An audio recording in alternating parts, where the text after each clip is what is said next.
ANH Radio presenta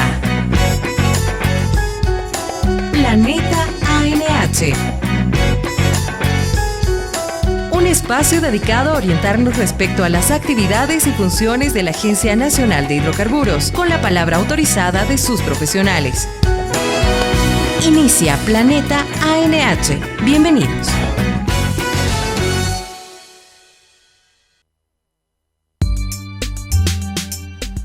Un gusto saludarles, amigos, bienvenidos a Planeta ANH, casi cerrando la semana o prácticamente cerrándola. El corolario de hoy definitivamente es un programa muy interesante en el ámbito jurídico.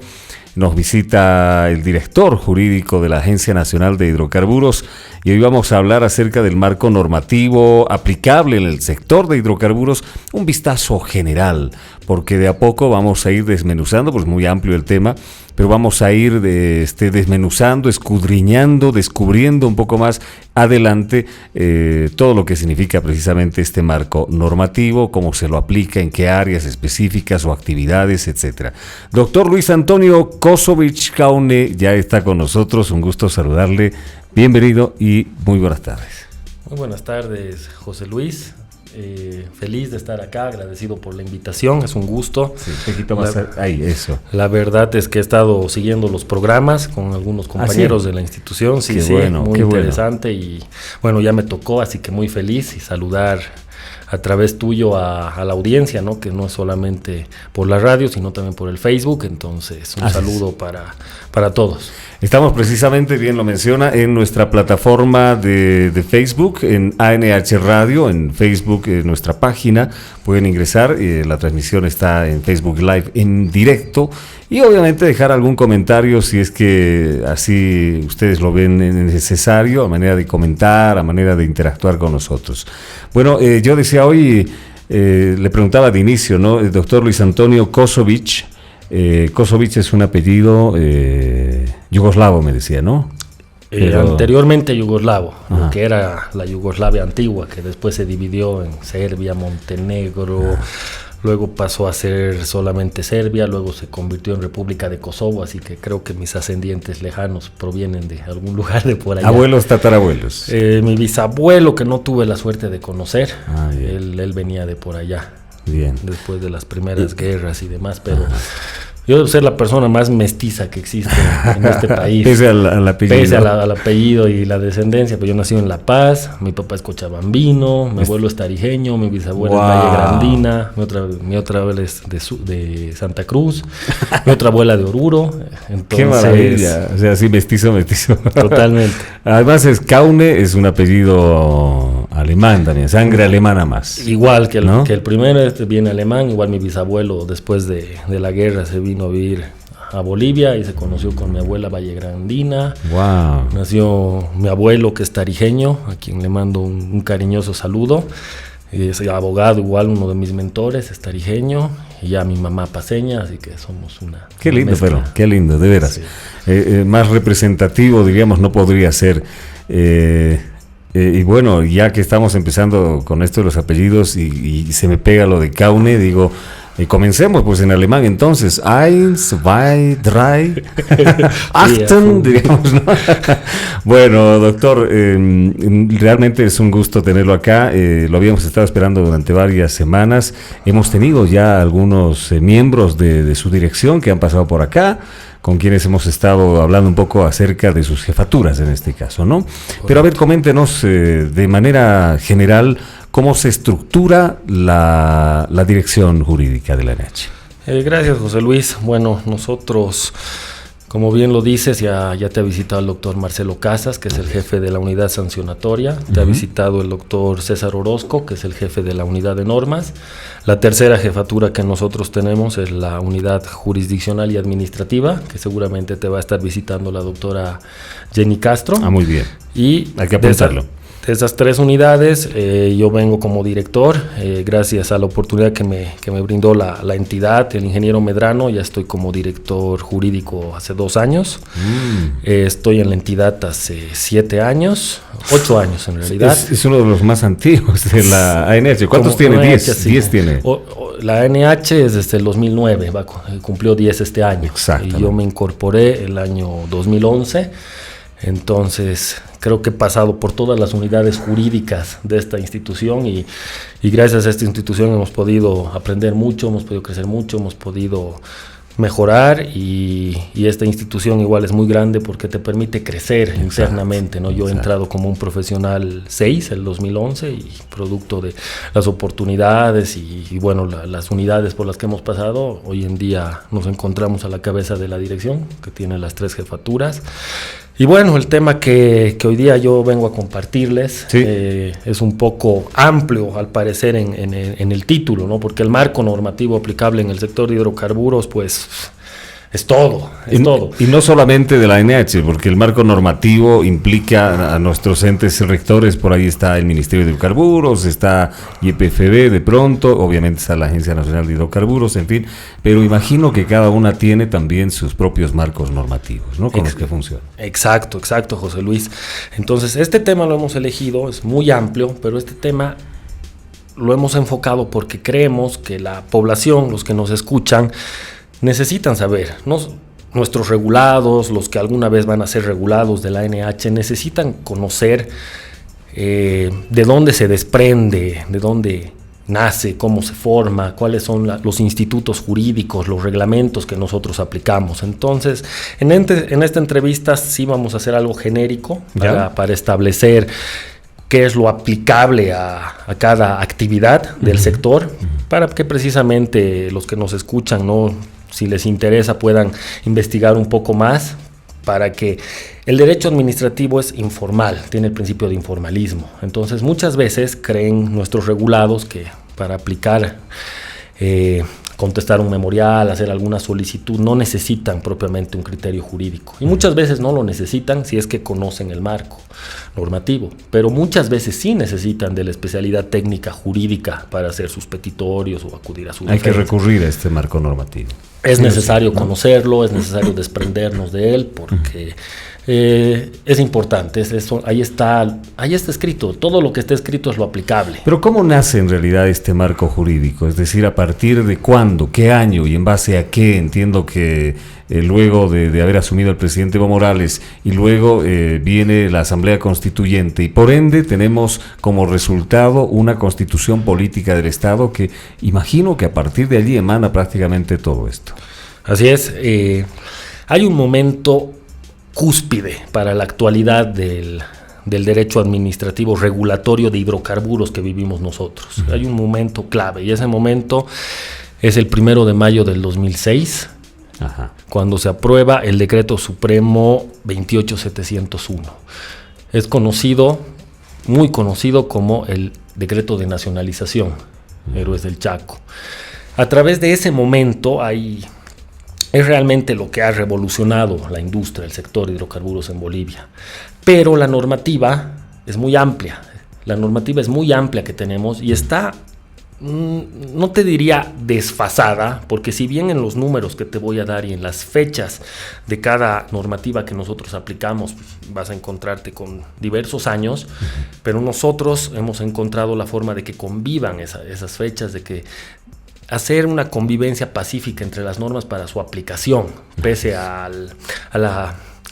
un desfaz que podría aparecer. Algunas variaciones, pero se va adecuando, si vale el término. Exacto, el derecho administrativo, regulatorio como tal, para nosotros, para los bolivianos, surge a partir de la aprobación de la ley 1600, de 28 de octubre de 1994, que es la ley Cirese.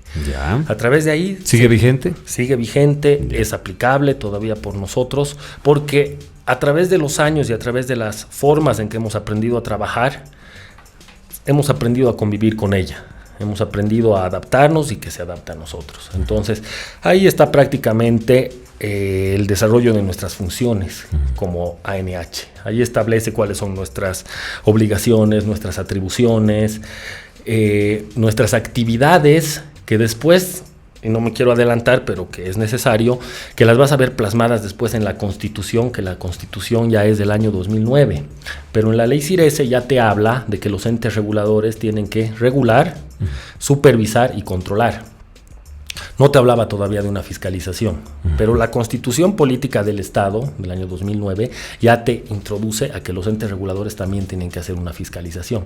Ahí ya nos delimitan cuáles son las actividades que tenemos que hacer como NH. Ya está direccionado, digamos. Desde la ley 1600, digamos que con más fuerza en la Constitución. Ahí es cuando se, como quien dice, se sacramenta y se da, digamos, el visto bueno final.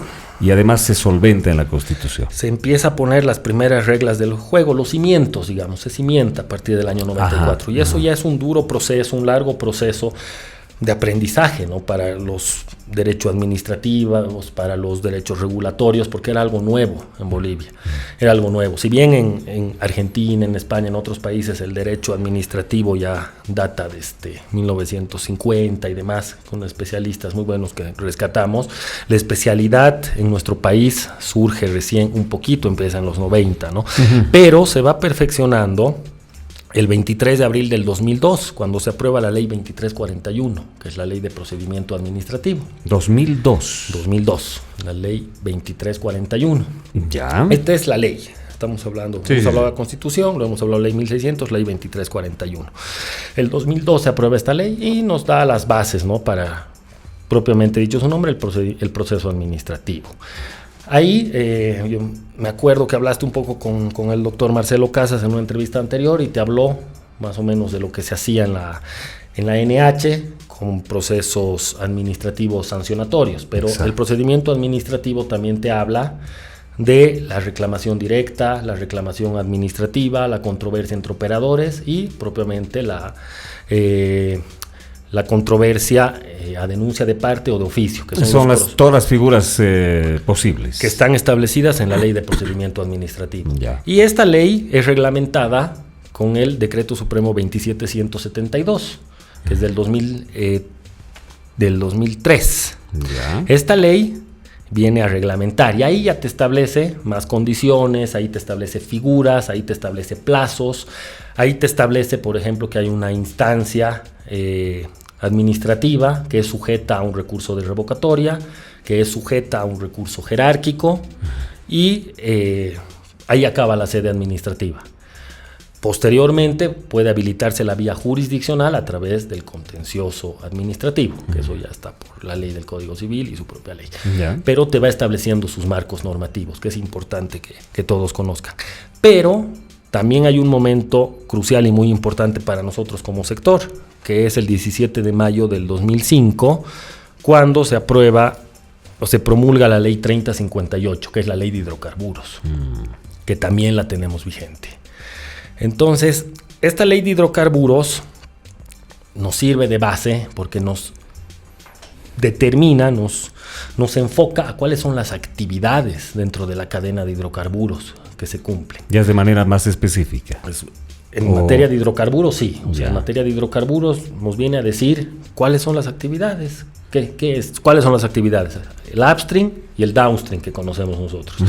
Hay en algunas legislaciones comparadas y también acá que hablan del midstream también, que es el medio. Pero para que nos entiendan, para hacerlo en fácil, el upstream es la exploración y la explotación, la primera fase. El midstream está el transporte, desde donde sacas el producto hasta la refinación. Y el downstream es el transporte, la refinación, la comercialización, hasta la industrialización. Entonces estos parámetros ya nos viene dando la ley de hidrocarburos que está. Lo que quiero que me entiendan y quiero que quede claro es que están pues directamente relacionadas todas estas, ¿no? La ley CIRESE, la ley de procedimiento administrativo, la ley de hidrocarburos. Claro, y pese a que la ley CIRESE es antigua pero sigue vigente, sin embargo, extiende sus lazos hasta las siguientes normativas. Correcto, y a esto voy, porque la ley de hidrocarburos, como les mencioné, es del 2005, del 17 de mayo. ¿No? Entonces ahí ya nos va delimitando la cancha, pero el momento crucial, y vuelvo a lo que decía antes, está en el año 2006, cuando se aprueba el decreto de nacionalización. Entonces con el decreto de nacionalización pues cambian mucho las reglas del juego que teníamos con nuestros operadores. porque ahí ya se establece que los hidrocarburos son propiedad de todos los bolivianos, ¿no? Ahí se raya la cancha. Ahí se raya la cancha y ahí es donde YPFB realmente empieza a tener el protagonismo que hoy en día tiene. Exacto. Y las empresas privadas que estaban hasta ese entonces y antes, si bien cohabitan, si bien coexisten, si bien pueden trabajar, ya solamente como socios y socios minoritarios de YPFB o prestadores de servicios. Exactamente. Toda esta normativa, principalmente la ley de hidrocarburos y el decreto de nacionalización, ya lo plasma la Constitución en el año 2009. El año 2009, cuando se promulga la Constitución Política del Estado, en el artículo 365 se establece cuáles son las actividades que tiene que hacer el ente regulador de hidrocarburos. Y ahí nos hablan de controlar, regular, supervisar y fiscalizar toda la cadena de hidrocarburos. La cadena que te la mencioné hace un momento, desde la exploración hasta la industrialización. Entonces, tenemos todo este marco que es solidificado ya en la Constitución Política del Estado. Y bueno, ese es el marco inicial que nosotros tenemos, ¿no? Es un marco genérico con el que nosotros trabajamos. Claro, y ella se marca específicamente qué es lo que tendría que hacer lo que fue en algún momento la Superintendencia de Hidrocarburos y que luego pasó a ser la Agencia Nacional de Hidrocarburos tras el decreto de nacionalización. Correcto. El 2009 también se crea la ANH como nombre de la ANH, ¿no? Deja de ser superintendencia y pasa a ser lo que actualmente es la Agencia Nacional de Hidrocarburos. Pero todo esto que menciona el artículo 365 de la Constitución, cuando nos habla de toda la cadena, ahí tenemos que entender que toda la cadena también tiene su campo normativo propio. Entonces es un mundo inmenso. Es decir, exploración tiene su propia normativa. Exploración tiene sus leyes, tiene sus decretos, tiene resoluciones ministeriales, tiene resoluciones administrativas de la ANH, que la encuadran, que la llevan a conducirse para cumplir sus objetivos. Refinación tiene su propio reglamento, pero para ir por partes solamente para que un poco podamos anotarnos, ¿no? A modo de ver. Por ejemplo, exploración para el ámbito de sus contratos tiene la ley 767 del 11 de diciembre del 2015.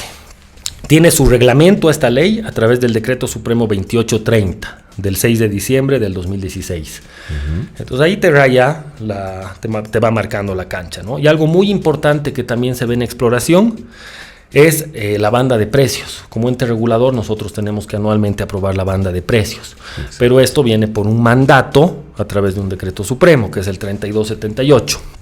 Del 9 de agosto del 2017. Entonces, para cumplir los objetivos que nos marca una norma superior, tenemos que emitir esto. Pero la normativa, nosotros, al cumplir y hacer cumplir la normativa, la enmarcamos siempre tratando de respetar la jerarquía de la normativa, ¿no? Prevalece una constitución, después las leyes, después los decretos supremos, después las resoluciones biministeriales, las resoluciones ministeriales y las resoluciones administrativas de la ANH. También hay una cadena, ¿no es cierto? Podríamos llamarlo así, ¿no? Sí. En realidad esto se denominó una pirámide jurídica, pero se atribuye, o muchos lo atribuyen a Kelsen, la pirámide jurídica, pero no es de Kelsen la pirámide jurídica. Espero que no se enojen algunos juristas amigos, pero sí, ubico. Esta discusión la llevé a cabo con un gran colega que tengo en la dirección, que es el doctor Cepeda, con quien a veces tenemos charlas poco filosóficas, sí, ubico, y discutimos. Sí. Entonces sí, él es el que me demostró que no es de Kelsen la pirámide como tal. Otros estudiosos del derecho positivo después han hablado de una pirámide, pero Kelsen solamente habló de la jerarquía normativa. Y la jerarquía normativa obviamente es súper importante, ¿no? Porque te hace prevalecer cuando haya conflicto de intereses en qué norma debes aplicar y cuál tiene el carácter superior, cuál es la aplicable para el caso concreto. Exacto. Pero para no desviarnos del tema, estábamos en la cadena, en exploración y explotación, que tiene su normativa. Vamos a lo que es el transporte de hidrocarburos por ductos.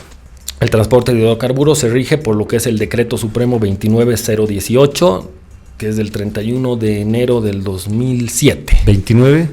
29018. En ese ¿ya? decreto se establecen todas las condiciones para hacer el transporte de los hidrocarburos por ductos. Todas las redes que están conectadas, interconectadas y demás tienen que cumplir requisitos técnicos, legales, administrativos para poder, uno, tener su construcción, 2, tener su operación. Y 3, estar sujeto a las normas reglamentarias que rigen en el sector. Producto del incumplimiento de alguna de ellas puede surgir un proceso sancionatorio, que este proceso sancionatorio se va a enmarcar en lo que te mencionaba anteriormente, en la ley de procedimiento administrativo, su reglamento, concatenado con la ley de hidrocarburos, más el reglamento específico propio de la actividad en este caso. Asimismo, refinación tiene también su propio decreto supremo, el que establece las mismas condiciones. El decreto supremo para refinación es el 25502, es del 3 de septiembre de 1999. ¿El de exploración es una ley, es un decreto? La ley es la 767, la genérica, para el marco de la contratación. Y de él se desprende un reglamento a la ley, que es un decreto supremo. ¿Y con ese se manejan ahora? Se reglamentan por ahora, ¿no? Luego son decretos supremos. Luego son decretos supremos que reglamentan la ley de hidrocarburos. Ajá. ¿Ya? La ley es la ley de hidrocarburos. Sí. Y lo que reglamenta son los decretos supremos. En este caso que te mencioné, para transporte, para refinación. Para almacenaje es el más nuevo de todos los decretos supremos. Se ha promulgado recién el 2 de agosto del 2017. ¿Ya? Es el decreto 3269. Ya, ese es para almacenaje de los hidrocarburos. Y en comercialización, que es la siguiente etapa de la cadena, ahí sí que tienes un sinnúmero de normativas, porque comercialización sí que es una actividad enorme. Claro, ahí están los operadores. ¿Estamos? Estamos con los operadores más grandes del sector, ¿no? En todas las actividades que te mencioné están nuestros regulados operadores de la cadena. Pero en comercialización está el grueso. Solamente para mencionarte, están las estaciones de servicio de combustibles líquidos, están las estaciones de servicio de GNB, están las plantas distribuidoras de GLP, están las plantas engarrafadoras de GLP, las plantas de almacenaje de combustibles líquidos, están las terminales de almacenaje de combustibles de aviación en aeropuertos, están los gracos, están los puestos de venta. Entonces, en comercialización realmente tenemos una diversidad. Sí. Y ese abanico obviamente está normado. Ya. No es solamente la ley de hidrocarburos que lo estableció ahí, comercialización, dio las pautas y se quedó ahí. No, sino que tiene sus decretos reglamentarios, y aquí viene un poco el análisis en el asunto, que los decretos reglamentarios de esas actividades son incluso aprobados anteriormente a la existencia de la misma ley de hidrocarburos y siguen vigentes hoy en día. Pero siguen vigentes hoy en día porque han sido adaptables, han sido posibles la adaptación por parte nuestra, de los regulados y demás, para coexistir con estos decretos. Por ejemplo, adecuado, como quien dice. Por ejemplo, en comercialización es el decreto supremo 24721. Ya. El que lo aprueba, y es de 1997. Y este decreto aprueba varios reglamentos. Aprueba el reglamento de estaciones de servicio líquidos, aprueba el reglamento de plantas de distribuidoras de GLP y plantas de engarrafado. Entonces aprueba diferentes actividades, pero es desde el 97. Y pese a algunas modificaciones que ha habido del decreto supremo en años siguientes, tampoco estas modificaciones han sido después de la ley de hidrocarburos. Entonces hemos tenido que aprender a vivir con ellas, ¿no? Hemos tenido que aprender a adaptarlas, a adaptarnos. Pero eran aplicables, han sido son aplicables, ¿no? Hasta la fecha son aplicables. Se han adecuado. Por ejemplo, y esto igual comentaba con varias personas, cuando un ciudadano común pasa por la calle y ve una estación de servicio constituida, piensa que, no sé, se ha construido, han abierto. Facilito. Y ya está. O sea, al día siguiente pueden vender combustible. Exacto, sí, pareciera que fuera así. Es que es un poco de desconocimiento de la gente, pero esto conlleva seguramente un procedimiento largo, ¿no? Correcto, tienes que cumplir la norma. Eso es someterte a un ente regulatorio. Es para cumplir la normativa establecida. Exacto. No, el ente regulatorio jamás te va a pedir algo que no esté escrito en una norma. Jamás, no podríamos hacerlo. Es un principio básico del derecho administrativo y regulatorio, la tipicidad. O sea, tiene que estar escrito lo que se te va a pedir, y escrito de manera previa, además. Entonces, digamos, si una persona con una estación de servicio dice, ¿cómo ha llegado esta estación de servicio acá? Pues ha tenido que cumplir con normativas. Por un lado, las municipales, que no es nuestro ámbito, pero las regulatorias sí, que están plasmadas en este decreto, en el 24721, que es un reglamento para la construcción, para la operación de la estación de servicio. Entonces, no es que la haces y al día siguiente ya estás operando. Primero hay una fase de construcción. Esta fase de construcción demora el tiempo que ellos se vayan a demorar en la construcción y tiene que cumplir con los parámetros técnicos, jurídicos, administrativos establecidos en este reglamento. Claro, es sujeto también a control ahí, digamos, ¿no? El reglamento mismo, José Luis, ya te dice cuál es el tamaño que tiene que tener, exacto, las condiciones de seguridad.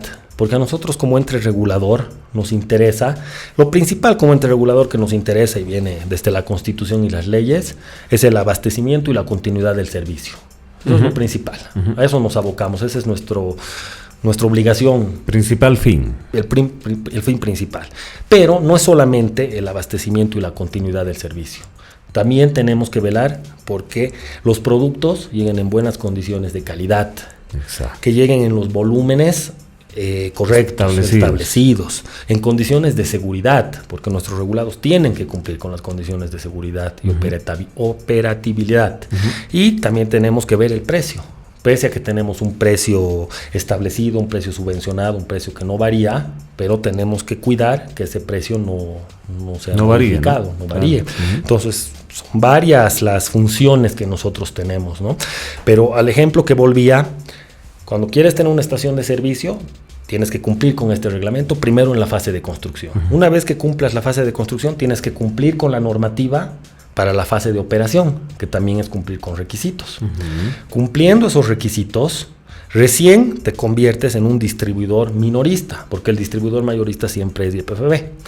Entonces, cuando ya tienes esa habilitación, un título habilitante que te ha dado el ente regulador para que tú puedas comercializar este producto, a partir de ahí ya es tu actividad, estás en el mercado, tienes derecho a tener fines de lucro y demás como una empresa. Pero ya establecida. Pero sujeto a regulación, porque lo que estás comercializando es un servicio público, es un bien del Estado además, ¿no? Es decir, es un recurso del Estado. Es un recurso del Estado, correcto. Entonces, está sujeto a nuestra regulación.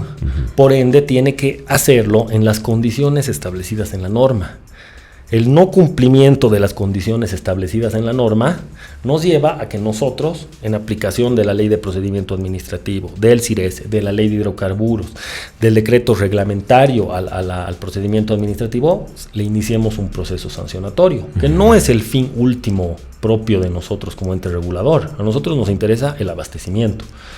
Pero para cumplir con el abastecimiento, cuando el operador se sale de las reglas del juego preestablecidas, tiene que tener acciones correctivas o acciones sancionatorias. Correctivas con intimaciones o con llamados a que adecúen su conducta, o con procesos sancionatorios, que el inicio de un proceso sancionatorio no necesariamente significa que hay una culpabilidad, una responsabilidad, solamente es la investigación, que va a tener una fase de pruebas, que va a tener una fase posiblemente de audiencias, de inspecciones, para determinar si realmente hay un incumplimiento para el establecimiento de una sanción.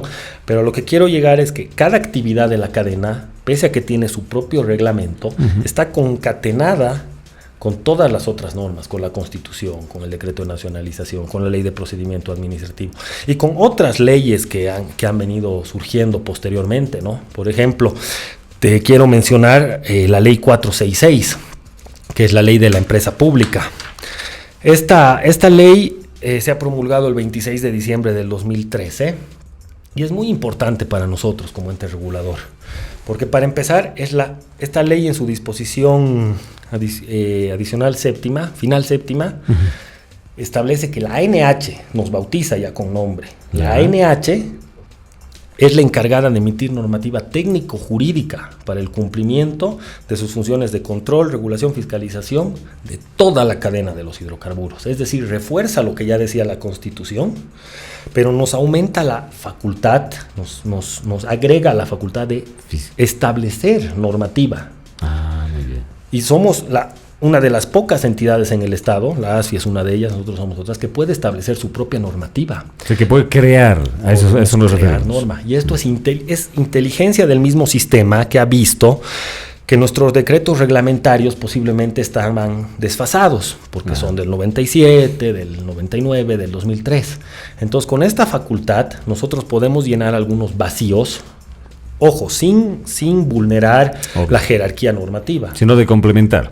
Complementar, ¿no?, algunos vacíos que se tengan. Y producto de esto, con la unidad de normas, nosotros hemos establecido ya muchas resoluciones administrativas que van complementando estos decretos o que van creando nueva normativa para que el sector, en todas las actividades, pueda encajar. Exacto. Pueda cumplir sus actividades conforme a lo que quieren ellos y a lo que queremos nosotros como ente regulador. Así es. Súper. Me parece interesante aquello porque además los operadores, en este caso los mismos usuarios, todos deberíamos estar empapados de esto, conocer esto, porque si hay normativa, inclusive normativa creada por la misma Agencia Nacional de Hidrocarburos, en muchos casos tenemos que adecuarnos nosotros como operadores o como usuarios, etcétera, a estas normativas creadas allí. Si las desconocemos, somos pasibles a incurrir en errores o alguna falta, y de ahí ya pues procede lo que procede con la dirección jurídica, ¿no? Así es, José Luis, ¿no? Proceso sancionatorio. Hay un principio básico en derecho que dice que nadie puede alegar el desconocimiento de la ley. Nadie puede alegar el desconocimiento, porque la ley está para cumplirse. Exacto. Si tú dices que yo no conocía esta norma, entonces no tienen por qué sancionarme, no es correcto, porque la ley, una vez que es notificada en casos particulares, publicada en los casos generales, ya tiene una fuerza vinculante a partir de ese momento y es de cumplimiento obligatorio para todos los interesados. Tú mencionabas muy bien a nuestros usuarios, a los consumidores. La ley CIRESE, la del 94, sí, precisamente velaba por los usuarios, por los consumidores, y sigue vigente. Entonces, de ahí se desprenden muchas otras normas. Por ejemplo, el decreto supremo 1499 es el decreto de calidad de lubricantes y carburantes. Ahí te establece las condiciones para que tú adquieras carburantes de acuerdo a las condiciones específicas, es decir, una buena gasolina. Exacto. Y eso va ligado con el derecho del usuario. Si un usuario le venden una gasolina en mal estado que daña su motor, que daña su vehículo y demás, tiene abiertas las posibilidades de reclamación. Entonces, puede tener la vía administrativa y la vía judicial, o la vía judicial. Pero, abierto a la vía administrativa, requiere a nosotros, y nosotros, por supuesto, con una investigación de por medio, establecemos si ha habido una responsabilidad por parte del operador. Y en su caso, como te digo, no todos los casos, en su caso, cuando corresponda, cuando se verifique el incumplimiento a la norma, pues corresponde una sanción o una acción correctiva. ¿Y hay casos así sui generis en los que un operador, por ejemplo, diga, no, es que yo no conocía esa ley, esa normativa, nadie me ha informado, ¿por qué no socializan, por qué no informan? Puede suceder, ¿no? La verdad que aunque no creas, sí lo hay, ¿no? Y obviamente no todos estamos en la actividad, no todos somos abogados, entonces la gente puede pensar realmente que no, una no tiene derechos, por ejemplo, ¿no? Pero más sí, al contrario. Tienes derechos, claro, y tienes obligaciones que están estipuladas en la norma. Así es. Por ejemplo, mucha gente no tiene el conocimiento de para qué sirve el BESISA, los tags que se colocan en sus vehículos, ¿no? Eso surge de una ley, surge de la Ley de Seguridad Ciudadana, que instruye a que la NH tome estas medidas para hacer un control en la seguridad. Entonces viene de una ley y es obligatorio por eso para todos los vehículos contar con el BESISA, con el TAG, y también está en un reglamento aprobado por la NH, el cual te establece cuáles son tus derechos, tus obligaciones, ¿no? Y sobre todo tu obligación de contar con eso, porque además eso te brinda a que puedas acercarte a los centros de abastecimiento, a las estaciones de servicio, para que te comercialicen el producto, y eso es un control. ¿Y qué debo hacer para informarme en este caso? Es decir, si yo soy ya sea usuario, o sea operador, ¿cómo debo informarme? ¿A dónde debo recurrir? Porque es necesario empaparse, leer, conocer las disposiciones legales correspondientes y en base a eso enmarcarnos y trabajar, pues, ¿no? Correcto. ¿Cómo le hacemos? A ver, a nivel NH tenemos la política, el compromiso de, a través de nuestra página web, a través de nuestra línea gratuita, dar información siempre a nuestros clientes, pero sobre todo a los operadores y sobre todo a los usuarios, al usuario final. Entonces, entrando a la página de la NH, a la www.anh.gov.bo, llamando al call center que tenemos nosotros habilitado, al 810-6006, pueden hacer las consultas necesarias, ¿no? Pero también son de conocimiento público, porque la normativa que emitimos, por lo menos como ANH, la normativa general se publica en un diario de circulación nacional, para que a partir de ese momento tenga su vigencia. Pero lo que tú preguntas es muy bueno, ¿no? Porque realmente, cuando a mí me colocan un tag de CISA, por ejemplo, en mi vehículo, no creo que no pregunte para qué es o para qué sirve. Entonces, al momento de ser etiquetado, se le da la información también de para qué sirve ese CISA. Es un sistema de control, tanto para ellos, pero principalmente para nosotros. Y ahora que hay tanto vehículo nuevo, hay mucha gente que desconoce. Cuando se va a una estación de servicio que cargar gasolina, no puede hacerlo porque no tiene la información. Entonces, yo creo que además es de iniciativa de uno mismo, ¿no? Es decir, informarse y decir, a ver, por favor, creo que tenemos que aprender a leer un poquito. Exacto. Y las resoluciones que salen publicadas en periódico, creo que son muy claras, y ahí hay que remitirse en algunos casos. Y si no, pues obviamente aquí a la Agencia Nacional de Hidrocarburos, para obtener la información correspondiente en caso de cualquier duda. Estamos abiertos a aquello para la información. Así es, José Luis, ¿no? Así es. Y ahora, viendo el tema que vine a conversar con ustedes, sí. Igual, nosotros te mostró César igual en la anterior entrevista que tuviste con él, en la página web de la agencia existe la normativa aplicable, sí, por años. Entonces nosotros tratamos de tener esa normativa lo más actualizada posible. Entonces también nuestros operadores, los consumidores, pueden entrar ahí a verificar la normativa, que tratamos de que esté lo más actualizada posible, ¿no? Qué bien. Para que ellos puedan tener el acceso a la información. Me parece extraordinario, doctor. Ahora, no sé si hemos concluido con el tema de los decretos supremos, en fin, en comercialización, ¿cierto? En comercialización, pues... Hasta ahí quedamos. Es un mundo, tendríamos... ¿Y luego qué viene? Tendríamos más, ¿no?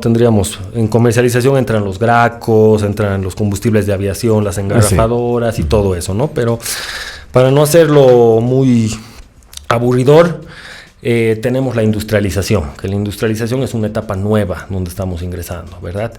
Estamos trabajando a través igual de nuestra unidad de normas. Nosotros trabajamos con el Ministerio de Hidrocarburos, que es nuestro ente jerárquicamente superior, en coordinación para trabajar los nuevos decretos supremos.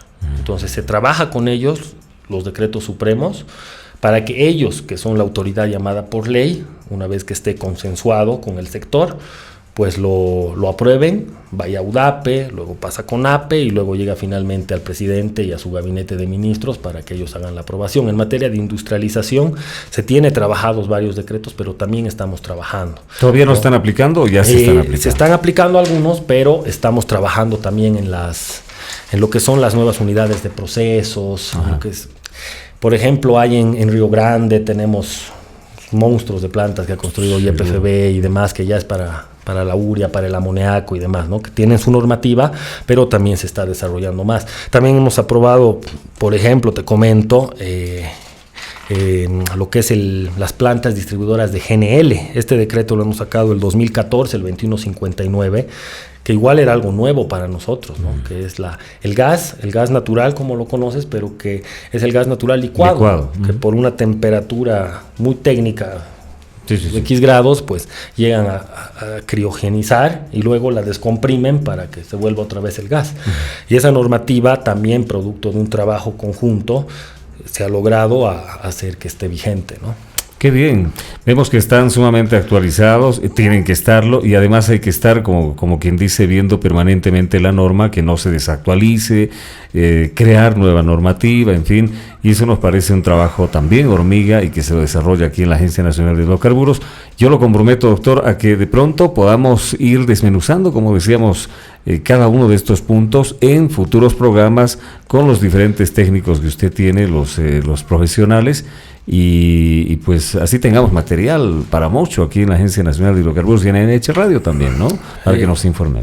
Claro que sí, José Luis, es un compromiso, ¿no? Porque la idea de esto ha sido solamente hacer un esbozo grande general, de cómo es la normativa, porque realmente es un mundo con el que nosotros trabajamos. Seguro. Y ya para futuras entrevistas, pues va a ser un placer que nos concretemos en temas exclusivos, específicos, para hablar de cada parte de la actividad de la cadena en cuanto a la aplicación jurídica, por ejemplo. Magnífico. Entonces, y tráiganse diapositivas, acá vamos a usar esta computadora, perfecto. La vamos a proyectar para que mientras ustedes van explicando, obviamente tengamos algo gráfico también en el Facebook Live y la gente se ubique un poquitito más. Nuestros operadores, sabemos que en el interior, por ejemplo, en nuestras distritales están permanentemente escuchándonos, tenemos reportes de allí y es importante esto, que es de pronto refrescarnos un poquitito, retraernos un poquitito y decir, a ver, esto funciona así, esta es la mecánica, este es el procedimiento, etcétera. De pronto se nos puede haber ido u olvidado. Así que nos alegra que haya estado acá, no es este marco así muy general, pero ya entraremos en mayores detalles en próximos programas. Gracias, José Luis, ha sido un placer. Un saludo igual, a la audiencia, a mi familia, a la familia NH y bueno, nos veremos seguramente pronto. Muchas gracias. Ya lo vamos a invitar pronto también para que nos cuente su experiencia aquí en la agencia, porque 8 años no son pocos, 8 años casi, digamos, toda la vida de la Agencia Nacional de Hidrocarburos, y seguro que ha pasado por una y otra área, subiendo, creciendo, con esta que es una familia que permanentemente está creciendo y profesionalizándose, así que con también para eso, ¿de acuerdo? Con todo gusto. Gracias. El doctor Luis Antonio Kosovich Kaun ha estado con nosotros hablando del marco normativo aplicable en el sector de los hidrocarburos en este planeta ANH que concluye precisamente en este instante. Ha sido un gusto acompañarles. Hasta otro programa. Gracias amigos por su atención. Hemos conocido un poco más acerca de las actividades y funciones de la Agencia Nacional de Hidrocarburos con la palabra autorizada de sus profesionales. Planeta ANH. Hasta la próxima.